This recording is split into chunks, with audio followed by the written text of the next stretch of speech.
ये कैसी साए साए हवा चल रही है। लगता है कि मैं अगली गर्मियां देख ही नहीं पाऊंगा। इसी सर्दी में मेरा दम निकल जाएगा। अरे रे रे रे रे रे रे। बेचारा ढोलू ठंड के मारे सिकुड़ा जा रहा था और तभी वो देखता है कि उसका मालिक सखाराम अपना बिस्तर लगा रहा था। अरे दादा रे दादा, बहुत जाड़ा है रे बाबा। हाँ, सारे दिन इसी पल का इंतजार किया कि कब रात हो और कब मैं अपनी नरम नरम और गरम गरम रजाई में सो जाऊं। सखाराम को रजाई में दुबक कर लेटते देखकर तो अब ढोलू का लालच और बढ़ गया। अरे अरे वाह मालिक, आपकी रजाई तो बहुत अच्छी लग रही है। हम क्या करें?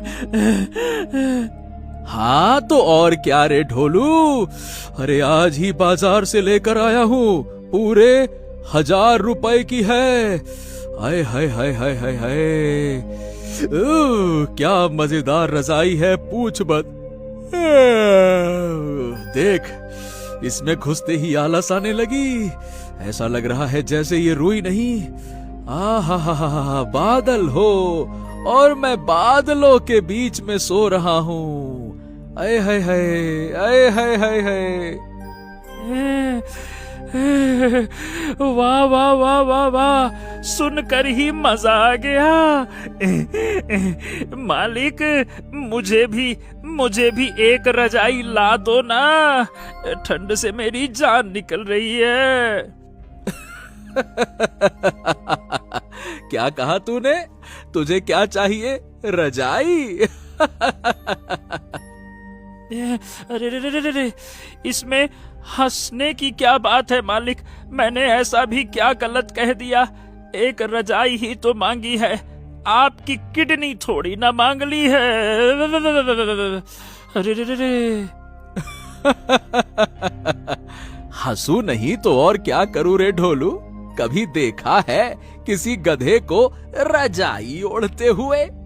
अगर मैंने तुझे रजाई ला दी तो सारा गांव मुझ पर हंसेगा कि देखो भैया देखो, सुखी का गधा रजाई ओढ़ता है। चल अब चुपचाप कर और जा, उधर गुदड़ी पड़ी है, उसी को ओढ़कर सो जा, बड़ी ठंड है। सखाराम ने ढोलू का सीधा सीधा अपमान कर दिया था। अब ढोलू गुस्से में गुदड़ी को लात मारकर एक कोने में जाकर बैठ जाता है। अरे भला ये भी कोई बात हुई? अरे बाकी गधे नहीं ओढ़ते तो क्या मैं भी रजाई ना ओढ़ूं? कितनी बदबू आ रही है इस गुदड़ी से। खुद तो मस्त नरम नरम रजाई में सोता है और मुझे ये बदबूदार गुदड़ी दे दी है। मैं इसे नहीं ओढ़ने वाला, चाहे ठंड से मर ही क्यों ना जाऊं। हाँ नहीं तो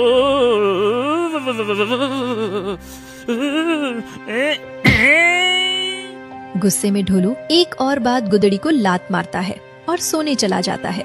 लेकिन तभी एक ठंडी हवा का झोंका आता है। अरे रे, कितनी ठंड लग रही है। हे भगवान, लगता है कि ऐसे काम नहीं चलेगा, कुछ ना कुछ तोड़ना पड़ेगा। ढोलू की अकल ठिकाने पर आ जाती है और मजबूरी में उसी गुदड़ी का सहारा लेना पड़ता है।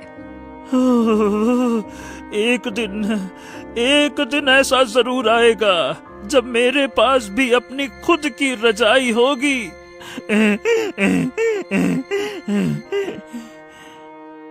अगली सवेरे सखाराम चिल्लाकर ढोलू को उठाता है। अरे ओ लाट साहब, अरे उठ जा रे, उठ जा, सवेरा हो गया, कब तक सोता रहेगा?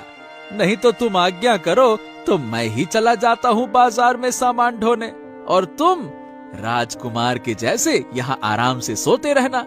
वैसे तो ढोलू को सखाराम के ऐसे उठाने पर बहुत गुस्सा आता था, लेकिन आज वो पहले आवाज में ही उठ जाता है। अरे नहीं नहीं नहीं नहीं मेरे प्यारे मालिक, मेरे रहते आप इतनी तकलीफ क्यों लेंगे? मैं हूँ ना, मैं जाऊंगा, मैं सारी मेहनत मजदूरी करूंगा, आप बिल्कुल निश्चिंत हो जाओ मालिक। आप मालिक, मैं गधा। काम कौन करेगा? गधा करेगा। इतना कहकर ढोलू काम पर लग जाता है।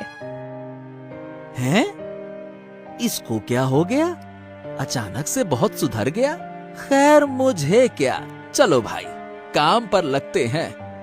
ढोलू ने आज सारा दिन जी जान से मेहनत में लगा रहा और अपनी क्षमता से दोगुना ज्यादा काम किया। और फिर दिन खत्म होने पर बड़े आस से वो सखाराम को देखे ही जा रहा था। अरे अरे अरे, अब बस भी कर जा ढोलू। क्या तू मुझे ऐसे ही देखता रहेगा क्या? चल बता, क्या चाहता है तू? मैं क्या सवाल किया है मालिक? जानना है ना आपको कि मैं क्या चाहता हूँ? दरअसल मालिक, मैंने आपसे कहा था ना कि मुझे भी एक रजाई चाहिए मालिक। बस बस बस बस, फिर वही रजाई की रट। अब समझ में आया कि राजा बेटा आज सुधरे हुए क्यों लग रहे थे।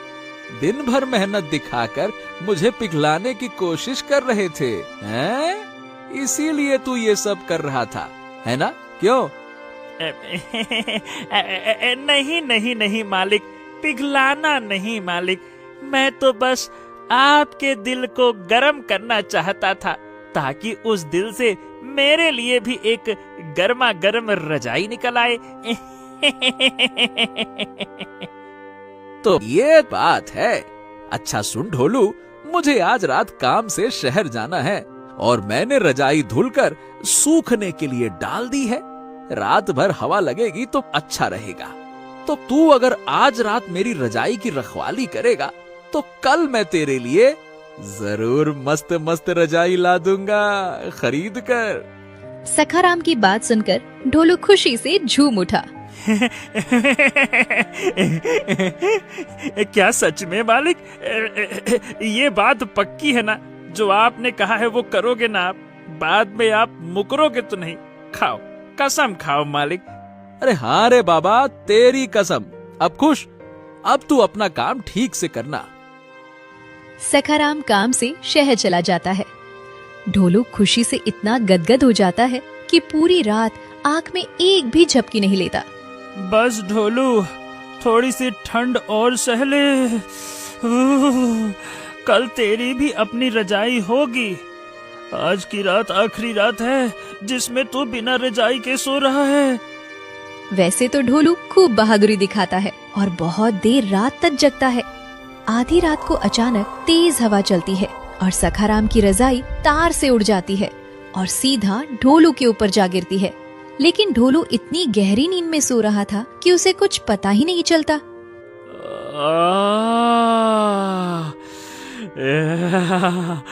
वाह वाह वाह वाह वाह, ये ऐसा लगता है जैसे मेरे आसपास कोई नरम बादल का घेरा है। कितना प्यारा सपना है ये। वाह वाह वाह वाह वाह वाह। ढोलू अनजाने में सारी रात रजाई में सोता है और सवेरे जब सखाराम वापस आता है तो चौंक जाता है।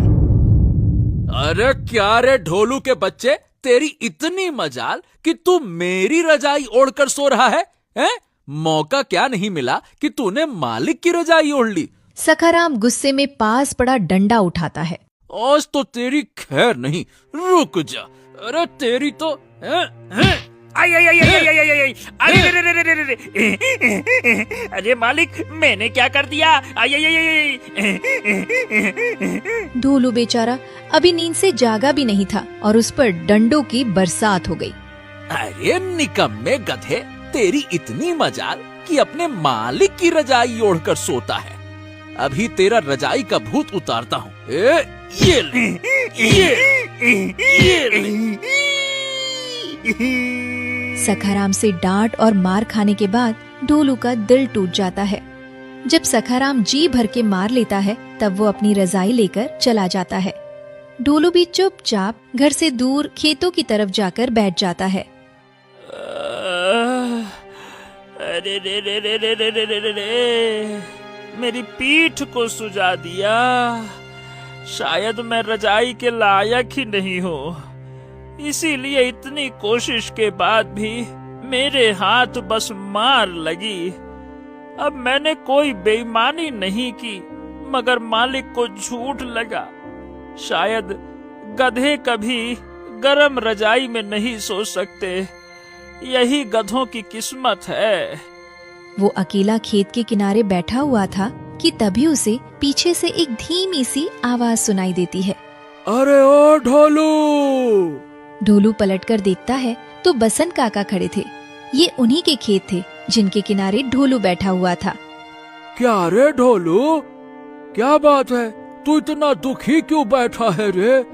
क्या सखाराम ने आज तुझे खाना वाना नहीं दिया क्या? क्या बताऊं काका, खाना नहीं, पेट भर के मार जरूर दी है आज मालिक ने।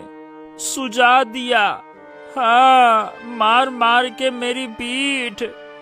हैं? अरे मगर क्यों? उसने क्यों मारा तुझे? क्या बात है? क्योंकि मैंने अपनी खुद के लिए रजाई मांगी थी। बस एक रजाई, बहुत ठंड लगती है और ये मेरे मालिक को गवारा नहीं, इसीलिए मुझे धुन दिया, सुझा दिया मेरी पीठ। अरे बस इतनी सी बात, यह तो बहुत छोटी समस्या है। इसका हल तो मैं अभी निकाल देता हूँ। ये सुनकर तो भोलू की आंखें खुशी से चमक गईं। उसने तुरंत पूछा, हैं? क्या सच में? तो बताइए ना काका, मैं क्या करूं? देख, अगर तेरा मालिक तुझे रजाई नहीं देता तो तू मेहनत कर और खुद अपनी रजाई कमा ले। अरे तू वैसे भी इतना मेहनती है, तेरे लिए कोई बहुत बड़ी बात थोड़ी ना है। क्या? लेकिन मैं कैसे कमा सकता हूँ? मैं तो बस बोझा ढो सकता हूँ, और वो भी अपने मालिक के लिए ही। हाँ, अगर तुझे बोझा ढोना आता है तो वही कर, लेकिन सिर्फ और सिर्फ सखाराम के लिए नहीं, बल्कि पूरे गांव के लिए। और मैं तुझे एक से बढ़कर एक काम दिला दूंगा। बस तू दिल लगाकर काम करना और अपनी कमाई अपने पास रखना, फिर रजाई ले लेना। ढोलू को बसंत काका का ये विचार बहुत अच्छा लगता है